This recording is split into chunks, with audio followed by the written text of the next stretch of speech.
விலையுயர்ந்த மண்பானை. மன்னா, இந்த வைரப்பேழையை விட சிறந்த பரிசு என்ன? எல்லாரும் அந்த பரிசு உடைய பளபளப்பை பார்த்தபோது தெனாலிராமன் மட்டும் ஒரு சாதாரண மண்பானையை கொண்டு வந்தார். இந்த சில்லறை பானையை விலைமதிப்பற்ற பேழையோடு ஒப்பிடுகிறாயா என்ற அரசர் கோபத்துடன் அதை கீழே உடைக்க, சடாரென உடைந்த பானையிலிருந்து தங்க நாணயங்களும் பட்டுத் துணிகளும் சிதறி விழுந்தன. மன்னா, வெளிப்படையான அழகு ஒரு ஏமாற்றம்.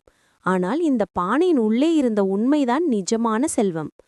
ஒரு பொருளின் வெளிப்பகட்டை பார்த்து ஏமாறாதீர்கள், அதன் உள்ளார்ந்த மதிப்பை மட்டுமே பாருங்கள் என்று கூறி நம்மைச் சுற்றி நடக்கும் வெளிவேஷங்களை தெனாலிராமன் கிழித்தெறிந்தார்.